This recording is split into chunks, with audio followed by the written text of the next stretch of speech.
Hello friends, स्वागत है आपका कैरियर विल स्टडी में। आज हम आपके लिए लेकर आए हैं पार्ट 5 मेरी माँ। ये चैप्टर क्लास 6 का यूपी बोर्ड का है। तो हम स्टार्ट करते हैं। आज इसका सॉल्यूशन कराएंगे हम आपको। अगर आपको इससे पहले वाले चैप्टर का सॉल्यूशन देखना है तो आप इस चैनल की प्लेलिस्ट में जाकर देख सकते हैं। वहाँ हमने पिछले चैप्टर का सॉल्यूशन दिया है। तो आज पार्ट 5 का सॉल्यूशन करेंगे। स्टार्ट करते हैं हम सॉल्यूशन। पार्ट 5 में सबसे पहले हमारे पास कुछ करने को, ठीक है, कुछ करने को। इसमें क्या है? स्वतंत्रता संग्राम सेनानियों के विचारों और पत्र पत्रिकाओं से एकत्र कर संकलन बनाइए। ठीक है, उनके विचारों को पत्र पत्रिकाओं से एकत्र करके संकलन बनाइए। ये आपको खुद ही करना है और विद्यालय में से कुछ टीचर्स को पूछना है। बस ये कॉपी में नोट करने की चीज़ नहीं है। उसके बाद सेकंड क्वेश्चन है, शहीद रामप्रसाद बिस्मित के विषय में अपने पुस्तकालय से जानकारी एकत्र कीजिए। ठीक है, ये हमको नहीं करना है। हमको करना कहाँ से? विचार और कल्पना। यहाँ से देखो, पहला है, अगर घर की माताएं पढ़ी लिखी हों तो वे घर को कैसे स्वस्थ बना सकती हैं? अपने विचार लिखिए। तो इस पर हम अपने विचार कैसे लिखेंगे? तो इसमें हम ये लिख सकते हैं, अगर घर की माताएं पढ़ी लिखी हों तो वे घर में सुसंस्कृत परिवेश बनाए रख सकती हैं। वे बच्चों को स्वयं पढ़ा लिखाकर उन्हें योग्य बनाने, पारिवारिक सदस्यों में सामंजस्य तथा सौहार्द बनाए रखने में सहायता कर सकती हैं। ठीक है, आप इसको लिख सकते हैं इसमें। उसके बाद सेकंड है, इसमें पाठ में लेखक ने अपनी माँ के बारे में अपने विचार व्यक्त किए हैं। इसी आधार पर आप भी अपनी माँ के बारे में अपने विचार लिखिए। ठीक है, आप अपनी माँ के बारे में कुछ भी लिख सकते हैं कि वो कैसी हैं। जैसे आपकी माता भी आपको पढ़ाने में हेल्प करती हैं, इसी तरह कुछ भी लिख सकते हैं। अगला क्वेश्चन है, पाठ से नीचे दिए गए प्रश्नों के उत्तर के रूप में 3 विकल्प दिए गए हैं। सही विकल्प पर सही का निशान लगाइए। ठीक है, आ है, बिस्मित की माँ का विवाह कब हुआ था? 11 वर्ष की अवस्था में हुआ था, या 18 वर्ष की अवस्था में हुआ था, या 20 वर्ष की अवस्था में हुआ था? तो आपने चैप्टर पढ़ा है तो आप बता सकते हैं कि बिस्मित की माँ का विवाह 11 वर्ष की अवस्था में हुआ था। ठीक है, ये वाला सही हो जाएगा का। उसके बाद है बा हमारे पास, बिस्मित के क्रांतिकारी जीवन में उनकी माँ ने उनकी वैसी ही सहायता की जैसे उन्होंने इस चैप्टर में बताया है कि उनकी माँ ने उनकी कैसी सहायता की, जैसे कि भगत सिंह की उनकी माँ ने की थी, या चंद्रशेखर आज़ाद की उनकी माँ ने की थी, या मेजनी की उनकी माँ ने की थी। तो चैप्टर में लेखक ने क्या बताया कि मेजनी की उनकी माँ ने की थी। इसी तरह बिस्मित के क्रांतिकारी जीवन में उनकी माँ ने उनकी वैसी ही सहायता की, ठीक है, जैसी मेजनी ने उनकी माँ ने की थी। उसके बाद सा है, बिस्मित ने माता को धैर्य धारण करने के लिए कहा क्योंकि उनका पुत्र कायर का जीवन नहीं जीना चाहता था, चिपकर नहीं रहना चाहता था, भारत माता की सेवा में प्राणों की बलि चढ़ाना चाहता था। तो गा सही हो जाएगा, भारत माता की सेवा में प्राणों की बलि चढ़ाना चाहता था। ठीक है, उसके बाद अगला क्वेश्चन है हमारे पास, सेकंड, बिस्मित की माँ ने पढ़ना लिखना कैसे सीखा?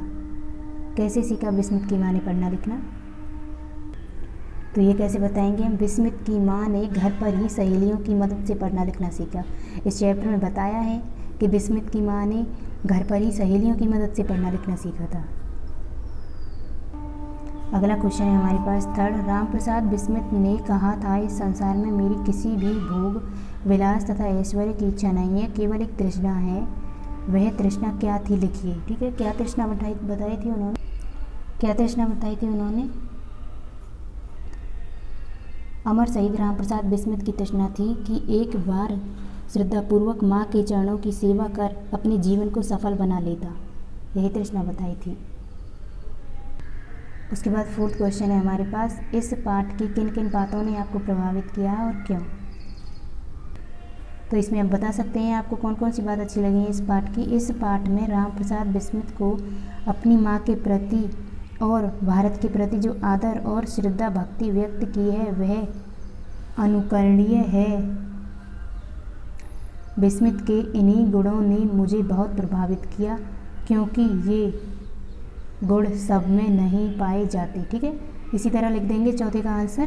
देखो एक बार फिर से बता देती हूँ, इस पाठ में रामप्रसाद बिस्मित को अपनी माँ के प्रति और भारत के प्रति जो आदर और श्रद्धा भक्ति व्यक्त की गई है वह अनुकरणीय है।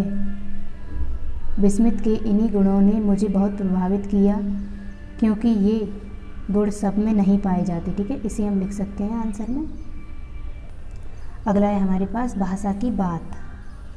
प्रबंध में प्र, परिश्रम में परि, अवलोकन में अव, निर्वाह में निर उपसर्ग लगे।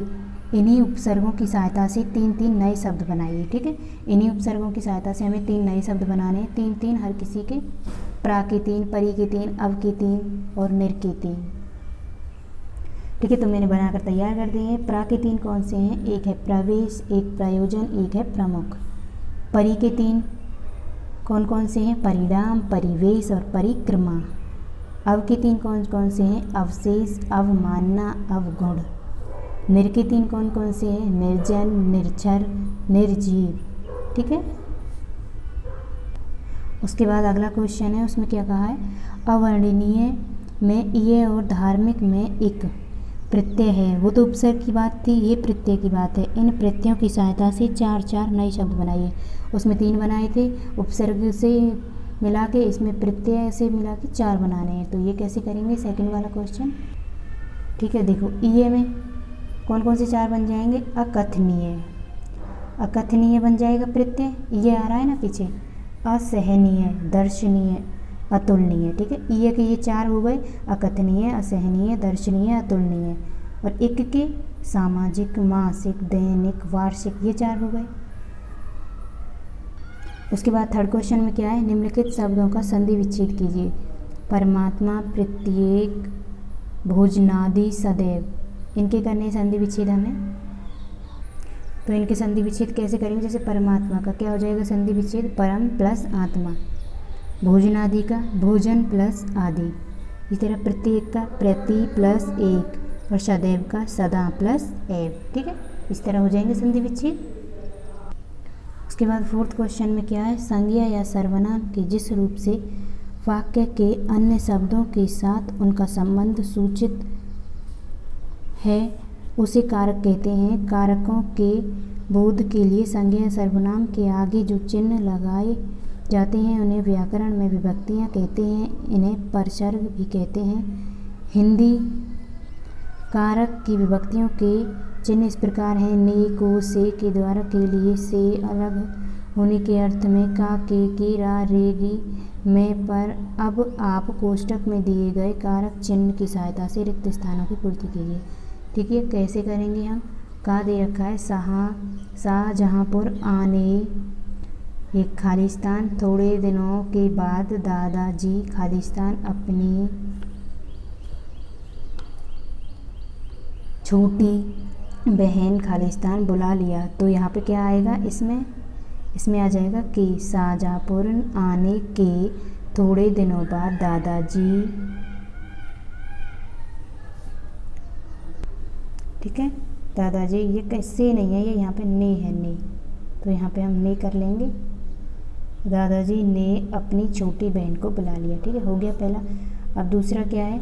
तुम्हारी दया खालिस्तान, छाया खालिस्तान, मैंने अपने जीवन भर खालिस्तान को कष्ट ना अनुभव किया। तो इसे कैसे कर लेंगे? तुम्हारी दया की छाया में मैंने अपने जीवन भर में कोई कष्ट ना अनुभव किया। ठीक है, उसके बाद है अगला,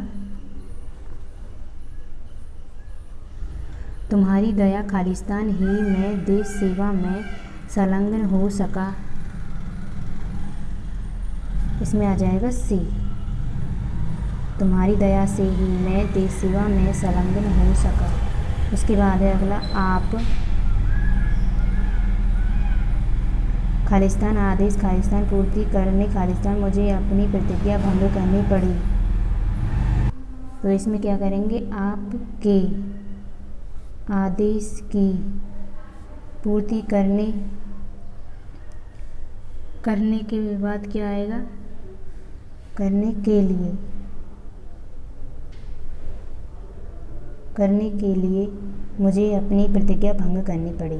ठीक है, हो गई ये खालिस्तान भी। अब है अगला क्वेश्चन, 5वां इसमें क्या है, कर्ता कर्म क्रिया यह हिंदी वाक्य रचना का सामान्य पदक्रम है।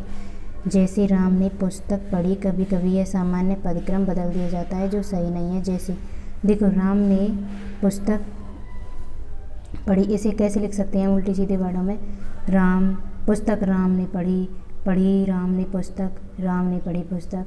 तो इसे हम, और एकदम ठीक तरीका कौन सा है इसे लिखने का, राम ने पुस्तक पढ़ी। तो जैसे यहाँ पे नीचे दिए गए वाक्यों को सही पदक्रम में लिखिए। इसमें बताया है बुला लिया अपनी छोटी बहन को दादी ने, तो इसे हम सही क्रम में कैसे लिखेंगे, यानी ये हमें सही क्रम में लिखने हैं। तो इसे हम सही क्रम में कैसे लिखेंगे, बुला लिया अपनी छोटी बहन को दादी ने, दादी ने अपनी छोटी बहन को बुला लिया। ठीक है। सेकंड वाला है अवलोकन करने लगी देवनागरी पुस्तकें वे, इसका आंसर क्या होगा सही, वे देवनागरी पुस्तकों का अवलोकन करने लगी। उसके बाद है हमारे पास भंग करनी पड़ी थी मुझे अपनी प्रतिज्ञा, तो इसके क्या हो जाएगा, मुझे अपनी प्रतिज्ञा भंग करनी पड़ी थी। उसके बाद है घा ध्यान आ जाता तुम्हारी स्वर्गीय मूर्ति का मुझे, इसका सही तरीका कौन सा होगा लिखने का, मुझे तुम्हारी स्वर्गीय मूर्ति का ध्यान आ जाता। ठीक है। तो ये हमने सभी 5वां क्वेश्चन भी अच्छे से करा दिया है।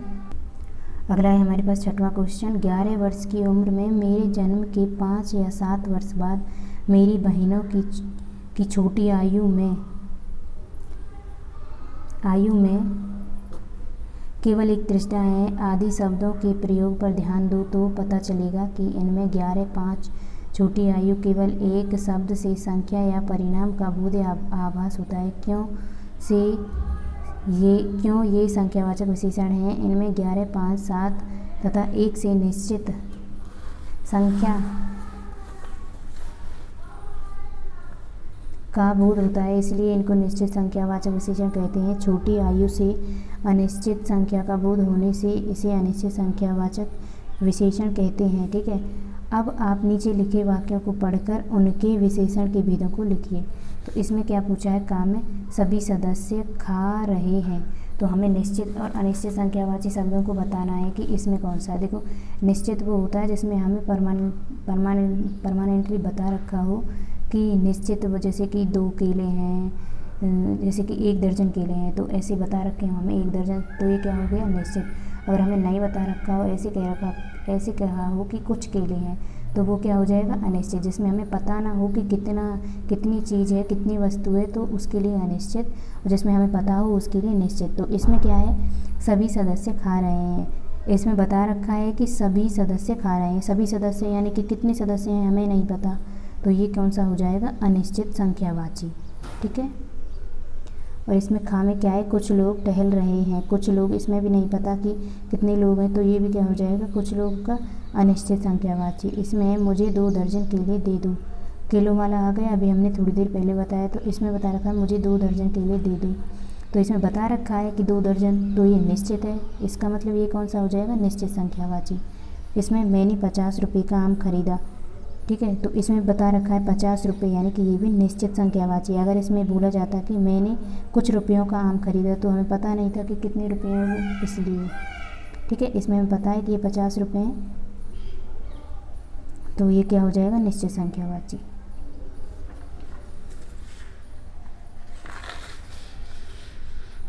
तो अब यहाँ से भी कर सकते हो इसको, सभी सदस्य खा रहे हैं अनिश्चित संख्या विशेषण, कुछ लोग टहल रहे हैं अनिश्चित संख्या वाचक विशेषण, मुझे 2 दर्जन केले दे दो निश्चित संख्यावाचक विशेषण, मैंने 4 रुपये का आम खरीदा निश्चित संख्यावाचक विशेषण। ठीक है, ये हो गए हमारे। उसके बाद है अगला हमारे पास 7 क्वेश्चन, इस पाठ की जिन बातों से आप प्रभावित हों उन्हें अपनी कॉपी पर लिखिए। ठीक है, तो आप इस पाठ की जिन बातों से आप खुश हुए हों, आपकी अच्छी लगी हो, वो बातें आप अपनी कॉपी पर लिख सकते हैं। जैसे कि माँ के बारे में जो भी कुछ भी कहा है उसके बारे में लिख सकते हैं, और भी बहुत सी बातें हैं जो आप लिख सकते हैं अपनी इच्छा के अनुसार। ठीक है।